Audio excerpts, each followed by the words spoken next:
Batas-batas tanah Kanaan. Bilangan 34. Tuhan berfirman kepada Musa.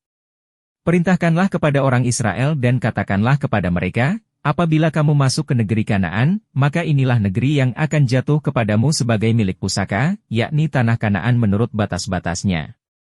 Adapun sisi selatanmu ialah dari padang gurun Zin menyusur Edom, maka batas selatanmu mulai dari ujung laut Asin di sebelah timur. Lalu batasmu membelok di selatan pendakian Akrabim, terus ke Zin dan berakhir di sebelah selatan Kades Barnea. Sesudah itu ia mencapai Hazar Adar, dan terus ke Asmon. Kemudian batas itu membelok dari Asmon ke Sungai Mesir dan berakhir ke laut. Batas baratmu ialah laut besar dan pantainya, itulah batas baratmu. Inilah batas utaramu, mulai dari laut besar haruslah kamu buat tanda batas ke Gunung Hor, dari Gunung Hor harus kamu buat tanda batas ke jalan yang menuju ke Hamat. Lalu batas itu mencapai Zedad. Kemudian batas itu mencapai Zifron dan berakhir di Hazar Enan, itulah batas utaramu.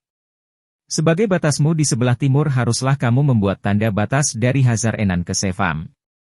Dari Sefam batas itu turun ke Ribla, di sebelah timur Ain. Kemudian batas itu turun lagi dan mencapai tebing Danau Kineret di sebelah timur.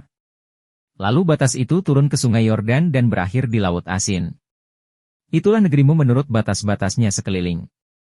Musa memerintahkan kepada orang Israel, itulah negeri yang akan kamu bagi sebagai milik pusaka dengan membuang undi, yang diperintahkan Tuhan untuk diberikan kepada suku yang 9,5 itu.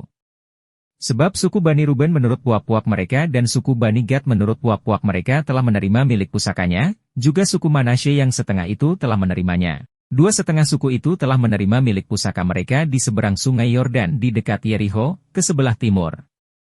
Tuhan berfirman kepada Musa. Inilah nama orang-orang yang harus membagikan tanah itu kepadamu sebagai milik pusaka, Imam Eleazar dan Yosua bin Nun. Lagi haruslah kamu mengambil seorang pemimpin dari setiap suku untuk membagikan tanah itu sebagai milik pusaka. Inilah nama orang-orang itu, dari suku Yehuda, Kaleb bin Yefune, dari suku Bani Simeon, Samuel bin Amihud, dari suku Benyamin, Elidad bin Kislon, dari suku Bani dan seorang pemimpin, Buki bin Yogli. Dari anak-anak Yusuf, yakni dari suku Bani Manasye seorang pemimpin Haniel bin Efod, dan dari suku Bani Efraim seorang pemimpin, Kemuel bin Siftan, dari suku Bani Sebulon seorang pemimpin, Elisafan bin Parnah, dari suku Bani Isahar seorang pemimpin, Paltiel bin Azan, dari suku Bani Asher seorang pemimpin, Ahihud bin Selomi, dari suku Bani Naftali seorang pemimpin, Pedael bin Amihud.